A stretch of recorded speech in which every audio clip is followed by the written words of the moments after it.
Well, hello everybody again. Nice to see you and thanks for joining. Today, what a treat. It's a beautiful day. We've just landed in October, but the weather's really nice, so I'm going to make the most of it. I'm here on the Wentworth Estate, which is just north of Rotherham and south of Barnsley. It's a fantastic, beautiful area and is very close to my heart because just down the road, about 4 miles, is where I was actually brought up in the town of Rotherham in South Yorkshire. And I spent all of my childhood there. Now, just behind me, as you might be able to see there in the distance, is what is known as the Wentworth Woodhouse, which is absolutely spectacular. It's gone through lots and lots of changes, and it has a hell of a lot of history. So I'm not going to paint the house itself today. I'm going to leave that until further on in the year, you know, when we get nearer towards much more towards winter, really, and we've got some more autumnal colours going on. There's so much subject matter here. It's an artist's paradise, really. The estate has got what you might call these little follies. Well, they're not little follies, they're quite large. And these follies and are memorials to past people, you know, famous people that were connected to the owners of this place, that were built in memory of them. And today's painting is going to be of one of those, and it's called the Mausoleum. So just down there, right in the distance, I don't know whether the camera will be able to pick it up with its wide angle, but there lies the folly of the Mausoleum. And that's got a lot of history as well, which is really interesting. We've got a lot of layering going on with the distant hills and things like that coming really forward, so that's going to be really interesting to get that depth. Hello everyone again. Right, I'm back in the studio, and I've got back, and you wouldn't believe the weather. It's absolutely nosedived. I can't believe it. It was so beautiful out there. It started raining. Lots and lots of people have been asking me about the paper that I use, and I am going to put the links below in the description today in this video, so you can have a check that out, have a look at it. Yeah, this is what I use. Fabriano. It's Artistico, and it's made in Italy. Now, the size that I use, or the size that I buy, is 56 by 76 inches and 640 GSM. I've also been asked about whether or not I wet my watercolour paper, stretch it I think it was called, with tape onto a board and then let it dry so it's nice and tight. I'll be honest, I have not done that since university, and the last time would probably have been about 1988. The paper I'm using here, because it's so solid and really thick, even when I'm using it, you might get a little bit of bowing while it's quite damp, but when the paper does dry out, it goes back to normal. And I'll show you the example. So a couple of weeks ago, as you know, I did this painting, and as you can see, now that that's dried, that's gone back to almost its original state. The question that I've been asked is about my palette and the simplicity of it. And really, again, that's been going on right from university in the late 80s and into the 90s when I became a commercial artist and painter. It derives from, as you can probably see, the primary wheel of colours. So we've got the blue, the red and the yellow. The blue being my favourite blue, as you've probably seen in previous videos, ultramarine. This red here is not a straight red, but a deeper, darker red called alizarin crimson. And then my yellow is basically cadmium yellow, which is my favourite as well. Very bright and colourful and lovely. Now, sometimes you can run into a little bit of trouble. Not always, but it can be a little bit tricky to get the green that you want. So the blue and the yellow, I often have a backup green. And basically that's just sap green, and I will use that sometimes just to add in colour where I need to. This one here is neutral tint, and that's basically just to darken things, put in the shadow and a little bit of depth and deepness into my work. So at Wentworth, we were looking at the Mausoleum over in the distance, and we're going to attempt to paint that today. And what that's going to give us and the exercise, the tutorial if you like, that we're going to do here is try and create that depth and distance in our watercolour. I want to start about halfway up here and again quickly just an impression of where I want my tree line to be.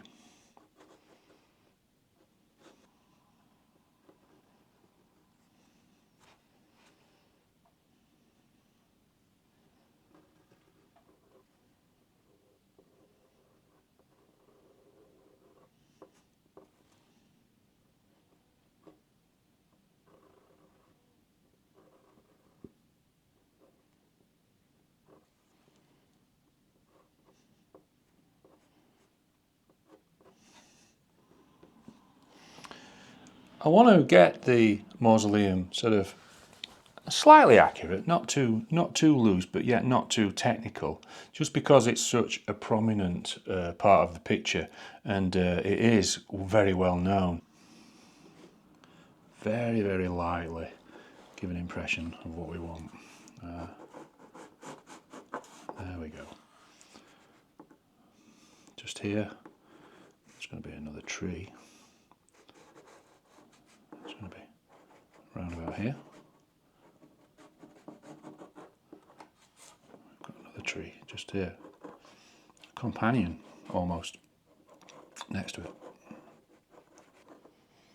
I'm going to bring this side in now.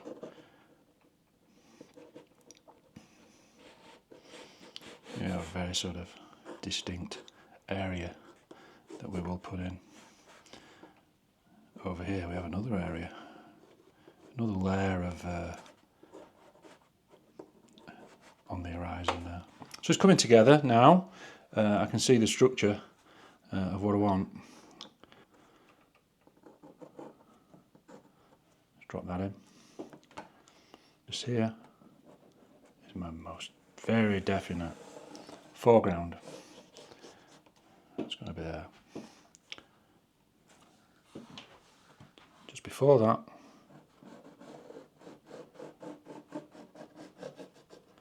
is this line here. For my sketching, I'm happy with that. That's going to be about it really. I don't need to put anything else in. Just simple structure lines of where I want things to be.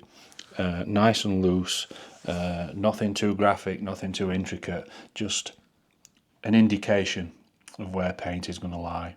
Right, okay, so I'm going to put that first wash down for the sky. I always start with the sky and then work down, or shall we say, you start with the sky at the back and you bring everything forward. So you're in the distance and then you're working down, and which is coming to the foreground, isn't it? This sky today is quite pale, as you saw at the beginning of the video when I was out there at Wentworth. It was very, very bright sky, very, very blue sky. First wash is down. Okay, nice little bit of water again. Just let that soak in. Let the paper, the Italian Ferrari paper, shall we call it, Fabriano, let that paper take that water and it'll hold it beautifully. Just give it a couple of minutes. So I've got my blue of the sky mixed in my palette there, and we're just going to drop on here some impressions of clouds. These are those really high clouds up in the sky that water it down now, so it's much fainter. Here we go. Let's take that across, just like that. That's more than enough. There's a little bit in here. Just there, that's enough.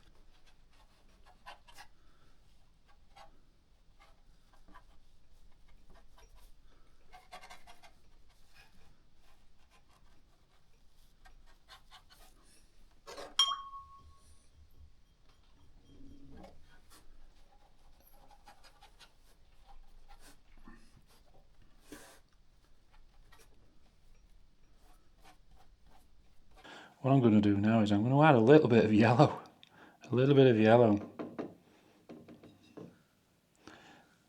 Right down here at the bottom, just to give an impression of heat and warmth. Very, very faint amount. I'm going to pop that there, just flick it on, take it into there, and then water it down. Take it into there. Very, very faint amount, not a lot. We certainly don't want the impression of a sunset, but we just want to bring a little bit of warmth, and I'm going to work that into there. Don't mind taking it into here because we're going to paint over that shortly. That should dry nice. Okay, that's the sky almost done. I think what I'll do is I'll just use my smaller brush now. A little bit of water on there. I'm just going to soften off some of these clouds. Just a little bit, not too much. Okay, I'm happy with that. I'm going to leave that 10-15 minutes to completely dry, and then we're going to get on with the very, very first layer, if you like, of our background, and then we're going to work it up and come further forward.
Okay, that's my first sort of background layer, if you like, and we'll leave that to dry now, and then we'll come back to that in a moment.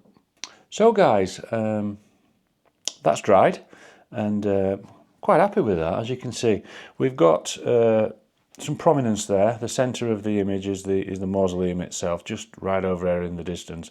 Just added a little bit more just there, not much, just to give that skyline and that horizon just a little bit of prominence that I need. And then we've faded off down here, and this is where we're going to get a little bit of mist and haze going on as we bring in the rest of these trees in this field that's coming right forward towards us. So we want some of this to come forward, and that's the impression we're going to try and get now.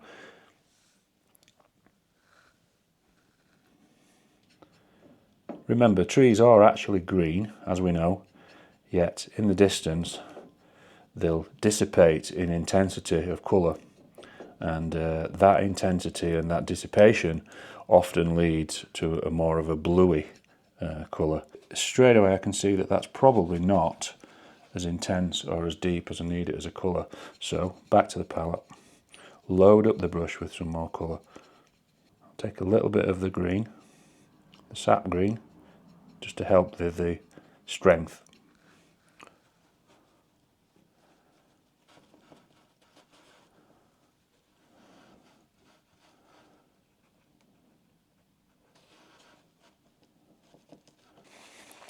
You'll often see me use the little bit of tissue, and what I'm doing there is I'm just helping well, firstly is to hopefully stop the paint from running down too much where it doesn't need to run down, and create that effect. Sometimes that effect is really, really nice, as you've probably seen in many a watercolour painting.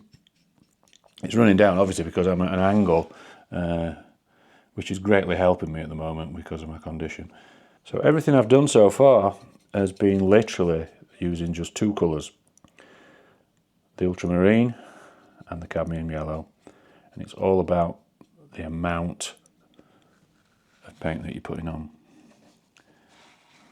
We'll just keep washing that there, just dab that back, just control it, keep it from dripping down too far. Okay, so I've let that dry, and that was a great opportunity to go and make myself a brew. You know, it makes sense. As you can see, we're starting to come further forward now.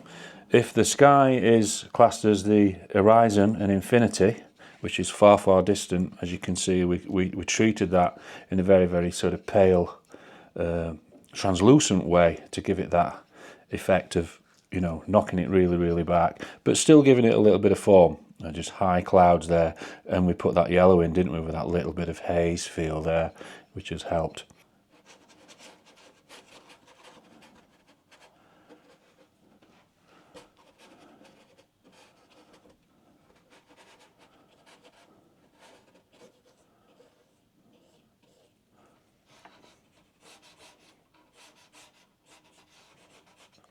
So let's drop in a few deeper tones into here, especially up at the top there, where we get the distinct tree line that's much, much further forward. Quite liking that. Again, you know, this now needs to just dry off just a little bit, and then we can come back to it shortly. That'll do nicely. Okay, let's leave that. As you can see, just down here, we're developing that colour there that's dropping down. Because I'm on a slope, it's going to naturally do that. So I've always got to be aware of that. What I don't want it to do is to suddenly drip down. So all I'll do is I'm just going to take my toilet tissue, and it's what I've always known as a little technique that I christened for myself many, many years ago, and I just call it dab away. So, yep, get your toilet tissue, dab away, just do that, yeah. That just takes a little bit of that excess paint away there, and it stops it from dripping down over the rest of your painting that you've not yet approached. Now it's time to start looking at these foreground trees, which are much, much nearer now. We're coming much, much further forward. So let's get our the colour on that we want.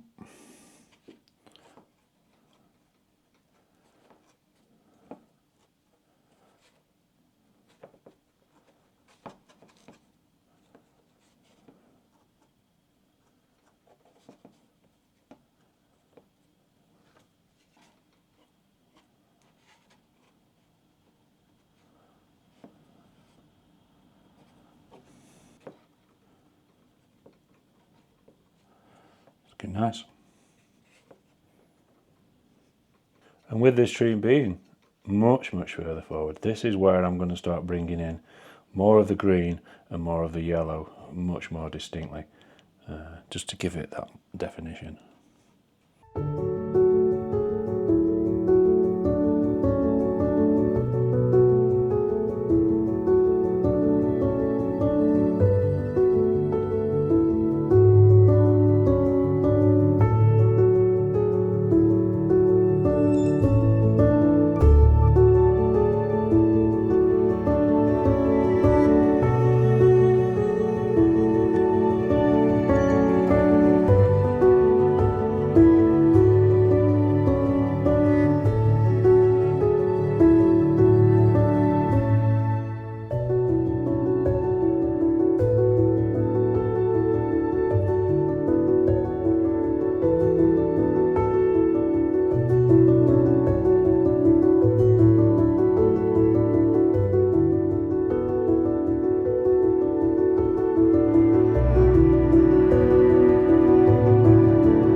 So things are starting to come together now. We can start to see the depth that we want starting to happen, or at least the illusion of the depth.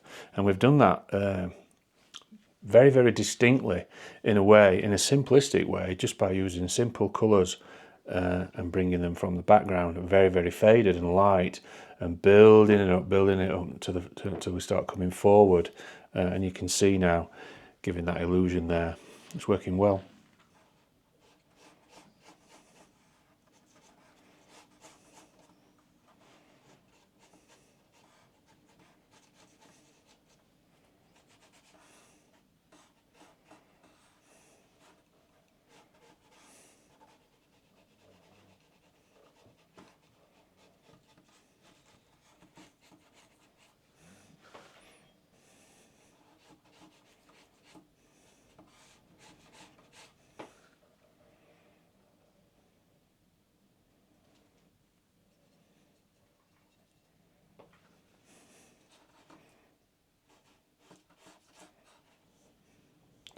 Immediately you can see, by putting a bit more of that yellow in there now, the intensity of that colour against that background, and it's immediately popping forward.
So we'll leave that to dry. We're almost there. That'll knock back. It's quite vibrant at the moment, but as it dries it will knock back a little bit. Then I'm just going to put another wet on dry wash over the top of that, and that'll be it. We've just got a little bit of tree work to put here into here to finish off.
So just an indication of some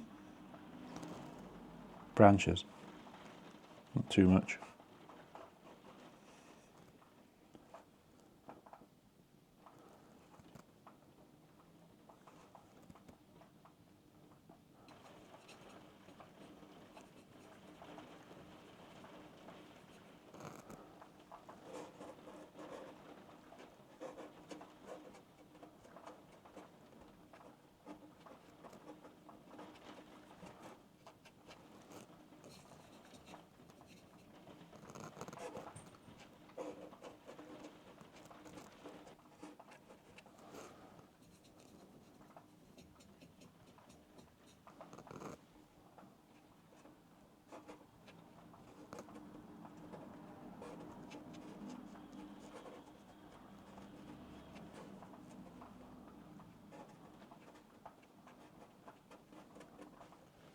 Put some depth into that tree now, bringing forward a little boulder.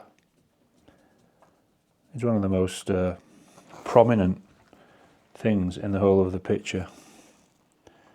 So it just needs to stand off a little bit more.